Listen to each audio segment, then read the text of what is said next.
You'd have to be crazy to say Trump is good for Canada, right? The man who threatens to annex us as the 51st state and slaps 25% tariffs on our exports and calls us the state rather than a sovereign nation. But there's one thing that we don't talk much about. This external pressure is exactly what our complacent system needs to finally address long overdue problems. Prime Minister Mark Carney announcing plans for a massive increase in Canada's military spending, 4 times what it is now. On June 25, 2025, Prime Minister Mark Carney stood alongside NATO leaders and committed Canada to spending $150 billion annually on defense by 2035. That's 5% of our entire GDP. This number represents the largest military investment in Canadian history since World War II.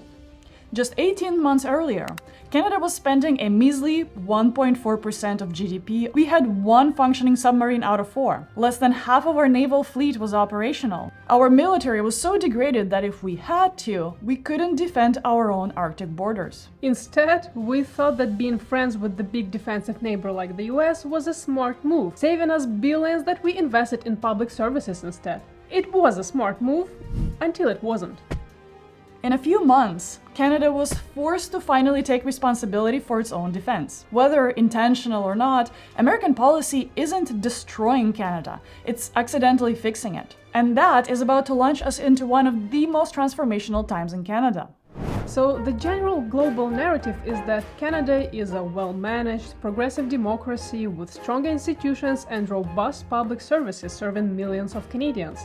We're peacekeeping, healthcare providing, diversity celebrating, and environmentally friendly good guys. But the data tells a different story. Productivity growth is stagnant and has generally been in decline. The Bank of Canada calls it a productivity emergency. Living standards aren't changed since 2014. And all that while business productivity has flatlined for 7 years straight. And while businesses were stagnating, the federal government was having a feast. Our federal workforce is 43% bigger than it was 10 years ago, setting record highs. And if you thought that the construction sector has fared pretty well with the whole home flipping economy, well, not quite. The construction productivity is at 30-year lows. We've somehow made building things less efficient than we did in the 1990s, despite enormous technological advancements. Let's put a lid on it. 76% of our exports go to one single market. So yeah, Trump looked at this gorgeous country and basically said, how about you deal with your own problems? And just to make records straight, we're not advocating for Trump, but we believe that adversity makes us stronger, while the good times tend to make us complacent. None of these problems just happen overnight. They are the result of decades of twisted incentives and comfortable assumptions that nobody wanted to challenge, until somebody did. Canada joined NATO in 1949, then NORAD in 1950s. Both of these events led Canada to offload much of its security responsibility to collective defense agreements, effectively outsourcing much of its deterrence to the United States. The end of the Cold War led Canada to cut even more of their defense spending, which helped them enjoy the cushy American defense and less than 2% military spending. When the Americans are literally guaranteeing your security for free, why would any politician risk their career pushing for higher defense spending? It's classic moral hazard. When someone else picks up the tab, you stop caring for the bill. Productivity isn't everything, but in the long run, it's almost everything. And increasingly, several Canadian economists have also raised concerns about what Canada's lagging productivity levels mean for our overall economic well-being. Are the leaders talking about this during campaign 2015? Barely. When you've got a generous social safety net and a resource wealth that's propping things up, declining competitiveness becomes an abstract problem for future generations to solve. And those cozy oligopolies that Canada is flooded with didn't build themselves. Powerful interest groups, your Rogers and Bells, your big banks, the dairy cartel, have spent decades buying influence to block any real competition. If you're such a corporation, why innovate when you can just lobby for regulations that keep competitors out? Meanwhile, politicians discovered that it's way easier to get re-elected by handing out subsidies than by forcing uncomfortable efficiency improvements. Perhaps most damaging of all was our geographic luck. Sitting next to the world's largest economy with a border longer than some countries are wide, blessed with more natural resources than we know what to do with, all that created this dangerous sense that Canada would always be fine, no matter how badly we managed our things. We could afford to be inefficient because geography and geology had our back, and that bred complacency. All that comfort was making us weak, dependent, and dangerously unprepared for a world where nice guys don't automatically finish first. And then it took this man's 47th presidency to give us a good slap to finally sober up from the decades-long natural resource needle and codependency. And now, Canada can finally become the country that it should have been all along. We're finally removing interprovincial trade barriers. We've known for decades that internal trade barriers were holding Canada back, but no politician wanted to risk touching them until now. What was once politically impossible has quickly become economically unavoidable. In a matter of months, provinces that operated like separate countries have begun signing memorandums on interprovincial cooperation. And all it took was a hard economic reality check. The federal government's own studies have long shown that removing these barriers could boost Canada's GDP by up to $300 billion. And yet, we kept making it harder to ship goods across provinces than to the US. Beer protectionism, construction licensing restrictions, and fragmented regulations have dragged our productivity down for years. But now, with premiers under pressure, all 53 federal exemptions inhibiting interprovincial trade in the Canada Free Trade Agreement have been removed. And this is just the first step. Provincial governments must now take action and harmonize their own regulations. And some barriers will still remain. Dairy, poultry, and eggs continue to operate under provincial quotas and federal protections. This was again reinforced by Bill C-202, passed on June 26, 2025. Quebec will still maintain its French language requirements too. But there is still a catch. No one has a complete public list of all the internal trade barriers that will still exist. So while we are told that barriers are being removed, only a select few seem to know which ones are actually gone and which ones are still quietly in place. Convenient, isn't it? Take Canada's digital services tax, which is a 3% levy on big tech companies' Canadian revenue. From the very start, economists warned that it didn't strengthen Canadian tech. It only merely taxed winners in the digital economy without really making local Canadian startups competitive. US didn't sit tight either. US officials and lawmakers threatened higher tariffs and trade retaliation as a result. Now the tax is scrapped, and it only took one tweet to accomplish. The digital service tax is not novel nor inherently bad, but it must be put within the context of Canada's realities and trade relations. We cannot introduce the tax and do nothing to prop up our own tech and startup ecosystem to get them to be more competitive. We need less tax and more business-friendly environment. What we need more of is Canada's infrastructure. We're now accelerating nation-building projects. For decades, Canada talked big about connecting our vast geography and diversifying trade relationships, but moved at government speed, which is barely. Suddenly, we're passing laws to fast-track some of the most impactful projects. Here are the categories of projects that have the highest chance of materializing. Western and Arctic Corridor is the crown jewel of Canada's infrastructure push. This multimodal corridor would stretch from BC's northwest coast through the prairies to Hudson Bay and up to the future Arctic port at Grays Bay. It would open global markets to Canadian oil, critical minerals, agriculture, and manufactured goods, bypassing congested US routes and giving Canada true export sovereignty. Then we have Eastern Energy Partnerships theme. What began as a plan to reduce Atlantic Canada's coal dependency is now a region-wide energy overhaul. Offshore wind capacity could reach up to 66 gigawatts, 13 times the previous goal. Nova Scotia's Wind West project alone could supply 27% of Canada's electricity needs. Add in proposed hydro initiatives, new natural gas routes through Quebec, if they happen, and green hydrogen exports to Europe, and we get a game-changing clean energy Atlantic hub. Canada has what the world wants: lithium, nickel, cobalt, but is buried in hard-to-reach regions. The Ring of Fire in northern Ontario is set to become the centerpiece of a national strategy to not only mine but also process and refine minerals domestically. This pathway includes new roads, midstream infrastructure, and partnerships with Indigenous communities. Canada already leads G7 with the small modular reactor development thanks to Ontario's pioneering projects. Now, the plan is to scale this edge. Saskatchewan is positioned to become a uranium ore superpower. Alberta and New Brunswick are also gearing up with their own nuclear projects. Refurbishing aging CANDU reactors could also be part of the mix. For too long, Canada's economy relied on US access points. This final category includes ports, pipelines, railways, highways, and transmission lines designed to shift trade routes toward Europe and Asia. Think big: Atlantic liquefied natural gas terminals, West Coast ammonia exports, and northern rail lines connecting to the Arctic shipping corridor. This is nation building on the scale of the 1880s railway era.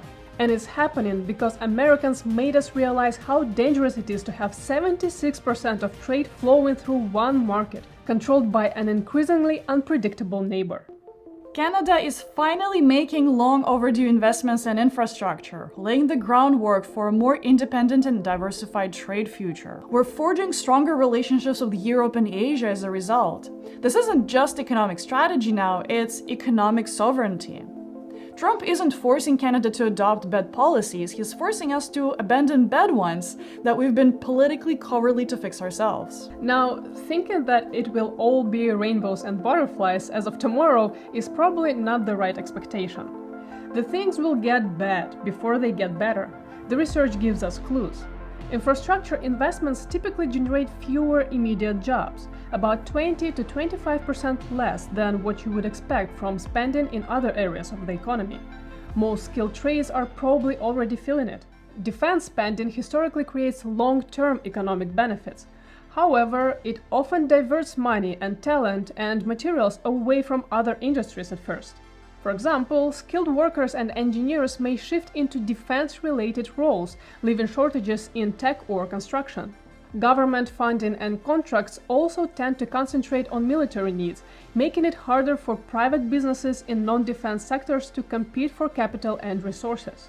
But over time, defense R&D often seeds entire private industries. Take GPS and internet, for example. We have these technologies because they were once developed as part of military R&D. Investing in defense is a dual-purpose way for the governments to de-risk innovation that private investors may be hesitant to take on. The R&D spillovers are real. It's enough to look at the level of innovation south from our border. Canada's own innovation engine, if properly fueled, could become the birthplace of breakthroughs we haven't even imagined yet. The US Congressional Budget Office has shown that large-scale infrastructure programs tend to boost GDP in two waves.